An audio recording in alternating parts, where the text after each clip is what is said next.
ایران پر بمباری جاری مگر تہران تیزی سے دوبارہ کھڑا ہو رہا ہے۔ امریکی اور اسرائیلی حملوں کے باوجود ایرانی میزائل بیسز کی تعمیر نو، نئی رپورٹ میں انکشاف۔ آپ دیکھ رہے ہیں نیوز 18 کا سوشل میڈیا پلیٹ فارم، میں ہوں وصال اعظم۔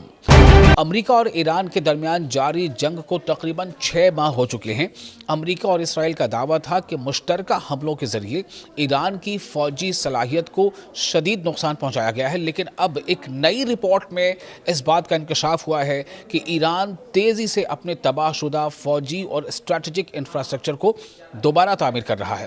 سیٹلائٹ تصاویر سے پتہ چلتا ہے کہ میزائل بیسز، فوجی تنصیبات اور اہم بندرگاہوں پر بحالی کا کام تیزی سے جاری ہے۔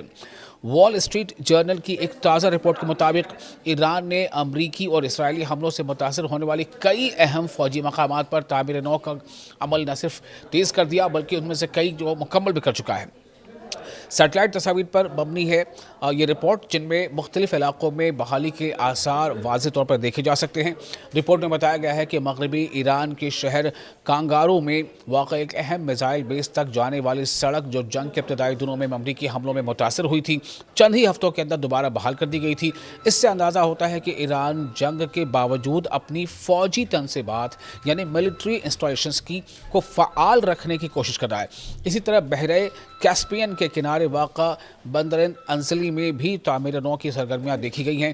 یہ بندرگاہ مارچ میں اسرائیل حملوں میں متاثر ہوئی تھی۔ رپورٹس کے مطابق یہ بندرگاہ ایرانی پاسداران انقلاب کے لیے اہم سمجھی جاتی ہے اور اسے فوجی سامان، ڈرونز اور دیگر دفاعی ساز و سامان کے نقل و حمل کے لیے استعمال کیا جاتا ہے۔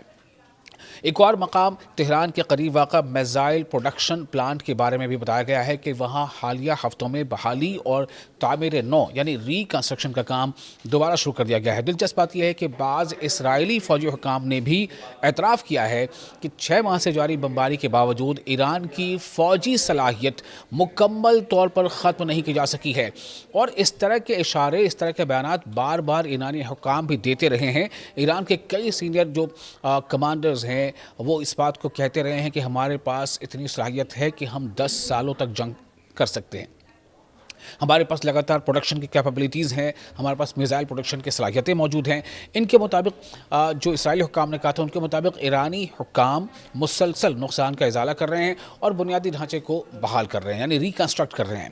ان کے پاس یہ میکانزم ہے کہ وہ بہت جلد اسے ریکنسٹرکٹ کر پا رہے ہیں۔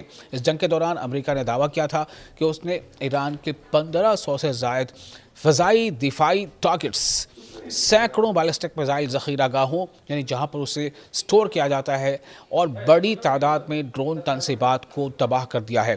اسرائیل نے بھی ہزاروں ایرانی اہداف پر حملوں کا دعویٰ کیا تھا، تاہم زمینی صورتحال کچھ اور تصویر پیش کر رہی ہے۔ ایران اب بھی بہت مضبوط ہے۔ ایران اب بھی خطے میں امریکی جو انٹرسٹس ہیں یا امریکی جو بیسز ہیں یا ملٹری انسٹالیشنز ہیں یا ملٹری کوارٹرز ہیں، ان کو نشانہ بنانے کی صلاحیت رکھتا ہے۔ حالیہ ہفتوں میں بحرین، کویت اور جارڈن میں امریکی بیسز کے قریب حملوں اور خلیجی پانیوں میں بڑھتے تناؤ نے یہ تاثر مضبوط کیا ہے کہ ایران کی جو ملٹری پاور ہے وہ مکمل طور پر ختم نہیں ہوئی ہے۔ دوسری جانب ایک اور اہم پیش رفت، ایک اور اہم ڈیولپمنٹ میں امریکہ کے لیے تشویش کا باعث یہ بن رہی ہے۔ امریکی میڈیا رپورٹس کے مطابق مسلسل جنگ کے باعث یعنی لگاتار جنگ کی وجہ سے امریکہ کے دفاعی میزائل اور جدید ہتھیاروں کے ذخائر دباؤ کا شکار ہے، یعنی ان میں کمی واقع ہو سکتی ہے بہت جلد۔ ماہرین خبردار کر رہے ہیں کہ اگر جنگ طویل ہو گئی تو واشنگٹن کو ہتھیاروں کی فراہمی اور عسکری تیاری برقرار رکھنے میں مشکلات پیش آ سکتی ہیں۔